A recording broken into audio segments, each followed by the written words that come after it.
¿Cómo le ¿Cómo anda va, todo? doctor? Un placer volver a saludarlo. Y bueno, charlar un poquito sobre esto, aprovechar, hacer un poco de docencia también, llevar tranquilidad o al menos que la gente entienda si realmente se puede vacunar con tranquilidad mezclando distintas dosis o si conviene esperar. ¿Qué nos dice usted? Bueno, sí, como bien decías, hay distintas experiencias, más que nada en otros países, en los países que fabricaron las vacunas originalmente, de combinación de vacunas. En la Argentina hay una pequeña experiencia que hizo el gobiernos provinciales, digamos, del gobierno de la Ciudad de Buenos Aires y nacional, a donde también probaron la seguridad y la efectividad de combinación de vacunas.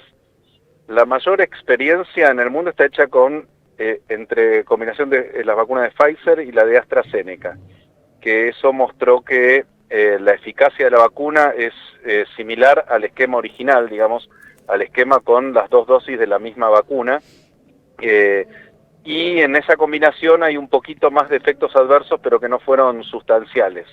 O sea que lo que podríamos decir es que la eficacia es similar, no es mejor de la combinación, que pasa en otras vacunas que cuando se combinan en una de esas es mejor que el esquema original, pero en este caso no, y que estos efectos adversos justifican o avalan el uso de esas combinaciones. En la Argentina todavía no se promueve el uso de la vacuna de Pfizer para combinaciones, tampoco las vacunas chinas, aunque están en estudio, y como bien dijiste antes, las combinaciones básicamente es una cuestión de necesidad, por lo cual se Claro, hicieron estos estudios. obviamente. Sí, por la situación, no es que uno espontáneamente lo hubiera hecho tan rápido. Tengamos en cuenta que todavía hay que seguir acumulando reportes de los efectos adversos de las vacunas o información acerca de cuánto van a durar los anticuerpos de cada vacuna y combinación de vacunas a largo plazo. Pero bueno, la necesidad es la madre del ingenio, entonces por eso es lo que está pasando con estos estudios de combinación. Claro. En la Argentina lo que está propuesto es esta combinación que, digamos, de Sputnik, si no llega el segundo refuerzo con el segundo componente de la vacuna, que se puede usar en este caso Moderna, básicamente. Y bueno, yo diría que eso es muchísimo mejor que esperar una segunda dosis que uno no sabe cuándo la va a recibir. Yo sugiero que la gente acepte esta combinación de vacunas, porque la protección, uno considera una persona vacunada con 2 dosis de vacunas, no con una y vemos. Claro. Yo preguntaba si era necesario una tercera dosis en este sentido. Si tengo la primera de Sputnik, la segunda de Moderna y quizás recibo una tercera de Moderna, es como completar el esquema al menos con una de las vacunas. En ese sentido, un tercer refuerzo, obviamente de la misma que he recibido en una de las dos dosis, ¿no? Pero no sé, esto tampoco creo que está por ahora recomendado. No, no está recomendado, ni siquiera está estudiado de que pase eso. Sí hay, digamos, ya hay un país que adoptó la tercera dosis de vacuna como refuerzo, o booster, como se dice de otra forma, pero eso sería para prolongar los títulos de anticuerpos elevados, para prolongar el efecto de la vacuna, y eso se hizo con Pfizer, están aplicando tercera dosis de Pfizer en Bien. otros países, fundamentalmente el país que la adoptó fue Israel.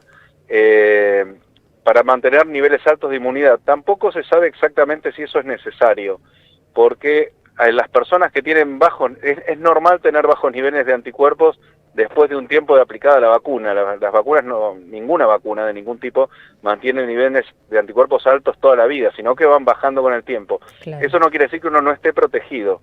Saber si uno está protegido significa enfrentar a la persona vacunada contra la enfermedad. Si se enfrenta con un contagio y no se contagia, eso verdaderamente demuestra la Claro. eficacia de una vacuna. Pero bueno, esos son estudios grandes que todavía no están hechos, o sea que todavía no sabemos. Por ahora conformémonos con llegar a la segunda dosis, porque un altísimo porcentaje del país tiene una sola dosis. Exacto.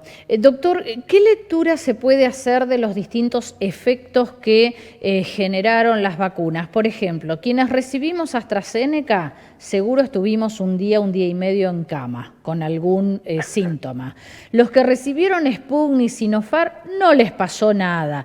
¿Cuál es la diferencia o por qué ocurre esto? Sí, en realidad todas las vacunas rondan alrededor de un 70% de efectos adversos.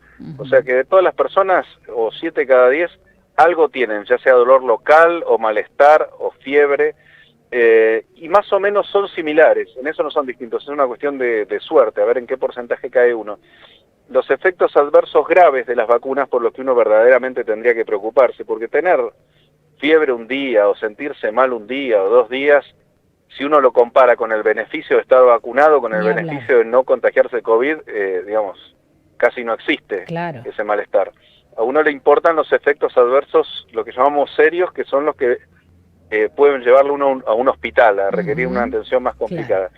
Y esos son bajitos. Lo que se vio con el desarrollo de las vacunas y con el uso masivo es que aparecieron efectos adversos que no se tenían en cuenta, que era, por ejemplo, el tema de la trombosis, el tema de la miocarditis en los jóvenes con la vacuna de Pfizer. En grandes cantidades de gente, en poblaciones muy grandes, se empiezan a ver cosas muy inusuales, pero bueno, a alguien le toca. Entonces, esos serían los que preocupan un poco más, el monitoreo de los efectos adversos serios. Ahora, los más leves, que aunque le tocara al 100% de las personas, justifica igual seguir vacunándose. Claro, por supuesto. No, yo preguntaba, a ver, quizás va a tener más tiempo de inmunización aquel que tuvo alguna reacción a la vacuna que aquel que no la tuvo, o no tiene nada que ver, no es una cosa que va de la mano de la otra. Son preguntas que hace la gente, es verdad. No tiene absolutamente nada que ver, no es que uno porque hizo más efectos adversos al vacunarse tiene más inmunidad. No hay ninguna relación, porque en general los efectos adversos no son al componente que da inmunidad, sino que no son a los excipientes, al vehículo a donde va la vacuna. En general es a eso, no es que va a fabricar uno más anticuerpos por eso. Bien, ¿es verdad esto de que aquellos que tuvimos COVID y además 2 dosis de vacuna, estamos inmunizados para siempre? Ojalá fuera así. No, el tema es interesante porque la Argentina no tuvo en cuenta eso. Desde hace varios meses, primero no era con la Sputnik, después se supo que parece que es similar a todas las vacunas, se vio que las personas que habían tenido COVID y recibían una dosis de vacuna tenían muy altos niveles de anticuerpos. En realidad, el nivel más alto de anticuerpos se adquiere por la infección natural, se adquiere por el COVID, por haber tenido COVID. Pero además de eso, si encima nos aplicábamos una dosis de vacuna, los niveles se mantenían altos más tiempo. Y eso no mejoraba con la segunda dosis de vacuna, no es que por tener a más dosis teníamos más anticuerpos. Para los post-COVID, con una vacuna da mucha inmunidad. Ahora volvemos a lo anterior, la duración en el tiempo es difícil de saber, lo que se sabe es que las personas que han tenido COVID, el 90% de las personas que han tenido COVID mantienen una buena inmunidad hasta el año después de haberlo tenido. No se sabe mucho más tiempo porque no pasó mucho más tiempo de la pandemia, entonces no tenemos información a más largo plazo. Es todo experimental, tal cual.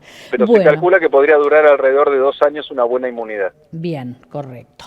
Doctor Morales, más que interesante la charla con usted, seguramente lo volveremos a molestar.